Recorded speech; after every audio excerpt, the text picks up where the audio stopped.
Monday, November the 10th. I'm doing my fishing report 2 days early.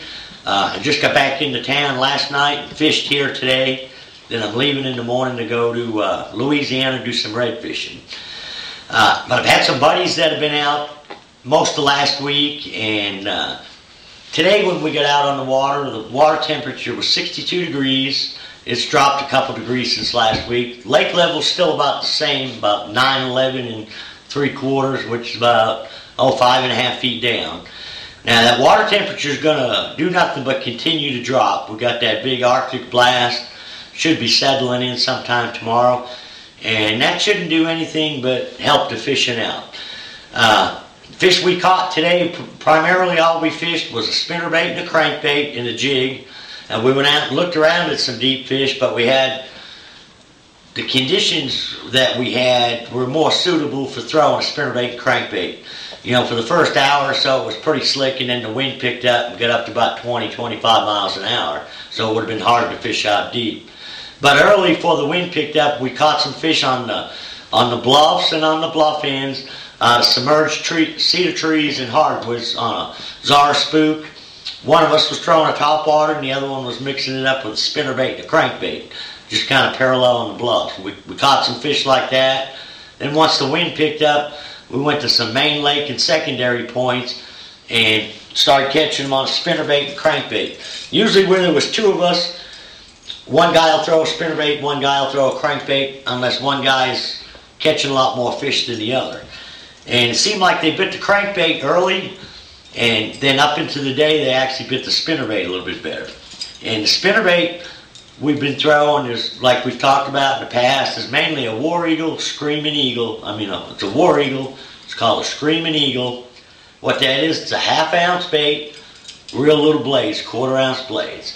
You can throw it a long ways, you can run it fast, the bait doesn't roll over. A couple of the different colors, it's just a purple shad, a little chartreuse and white, and then this is a mouse color. And usually this time of year we're always throwing tandem willows, one gold, one silver, and probably one of my favorite ones is the blue heron. That's what I've got tied on here.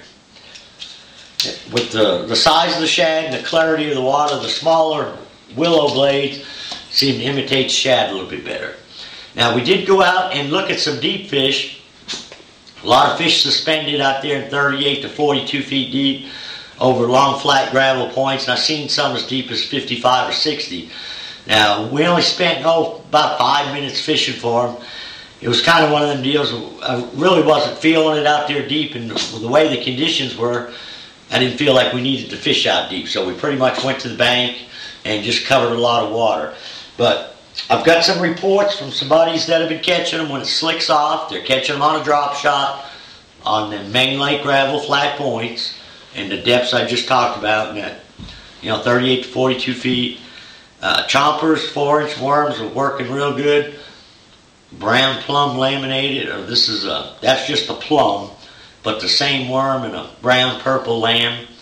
This is a danger close and a plum. And also starting to be a pretty good spoon bite. And usually what we're doing, we're taking a 3/4 ounce or 1 ounce. This is a war eagle spoon. It's got a built-in swivel in it. This is one that used to be made locally. It's a 3/4 ounce that I can't seem to get anymore. They stopped making them.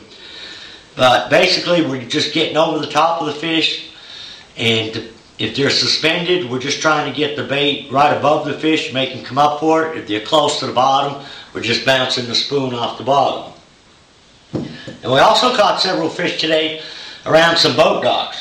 And the boat dock fish we caught weren't necessarily real tight in the stalls. Now they were shallow. Probably the deepest fish we caught on a jig was about 15 foot. So they were about 5 to 15 foot. Most of the water, is really clear. Last week I had reported that the lake was turning over in places, and I was fishing from Campbell Point to Shell Knob today. My buddy was down there by the dam, and it seemed like we had after talking to him, the water clarity was about the same. But when you've got a pretty good little wind, and we were actually trying to get out of it some, a lot of them fish will stay up there shallow in that clear water.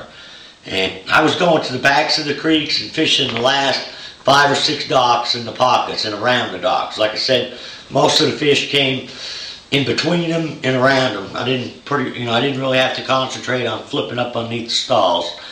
But I was just throwing a pig sticker, 3/8 ounce. It's kind of a brown, excuse me, with a little bluegill flash in it. And we also threw a PBJ, seemed to work, and I was just using a Strike King Rage, Baby Rage Craw for a trailer. It's a watermelon candy. But a Zoom Speed Craw will work, or a Critter Craw. Basically, the jig bite was really light. Just had to get it on the bottom and fish it down along the sides of the docks and in between them. Seemed like we're just keying on the shaded areas. So until next week, good luck, good fishing, and it's going to be a little cold out there, but once this Arctic blast kind of settles in, drops that water temperature, you're going to see a lot more spinnerbait fish, crankbait fish, jig fish. Should be a lot more fish moving up shallow. So until next week, good luck, good fishing.